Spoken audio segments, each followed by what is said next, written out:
Hello, everybody, and welcome to Fascinating Words and Phrases with me, Dexter Moscow, and my co host, Gareth James.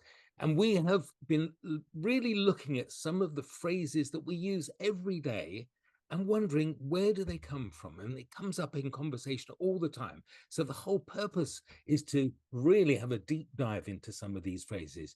And Gareth, you've been really doing some research on a word that we use all the time that Yeah. sometimes has a negative connotation. But what's the origin of the word gossip?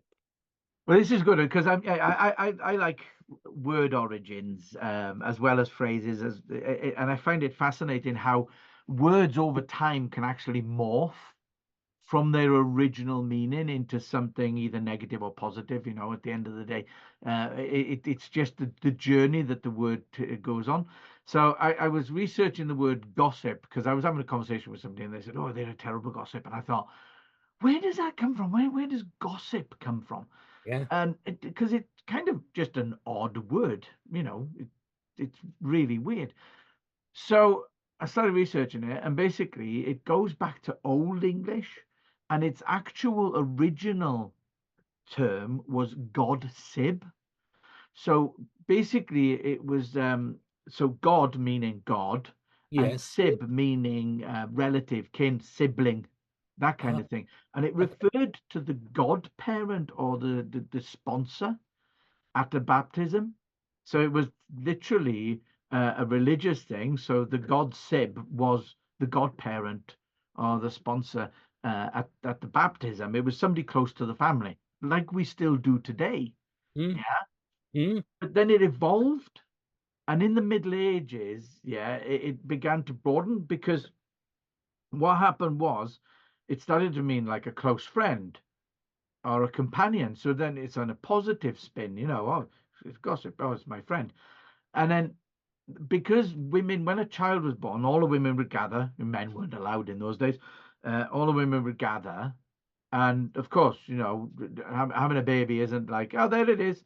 And it would take time and all the rest of it. So they would talk in a community. All the women would start talking to each other, and then it basically in the 16th century, gossip was born from that social gathering.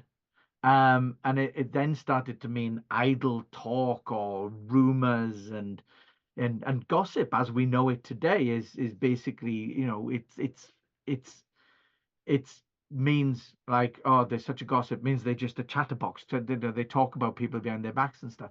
So yeah. originally it was a religious thing, a godparent and all the rest of it. Then it transformed into close friends having chats, and now it means basically a gossip is somebody who chats about Yeah. other people. And isn't it interesting that journey from it being very high level, Yeah, godlike, to yeah, now being just uh, passing nefarious rumors around or just not being friendly to people. yeah, So a gossip is somebody who can't keep their mouth shut, which is yeah. a bit like us, I suppose.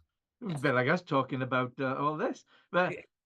Well, it that is absolutely fascinating. fascinating. It is fascinating because there are quite a few words. I'm going to cover quite a few words as we go on Mhm. that have transformed from a perfectly harmless meaning to something completely awful. Yeah. And it's the etymology of the word, and it's quite, yeah, interesting. So watch this space for more interesting words in the future. Absolutely. And if you take issue on any of the things that we've said and some of the other videos that we've talked about, then please do comment, like us, comment, subscribe, because this is for you. We enjoy talking about it, but we want to make sure that the information we're giving is interesting to you. Or is there a particular phrase you'd love to know? Yeah. What does that mean? Where does it come from? We'll see you next time. Take care. Cheers. Bye. Bye bye.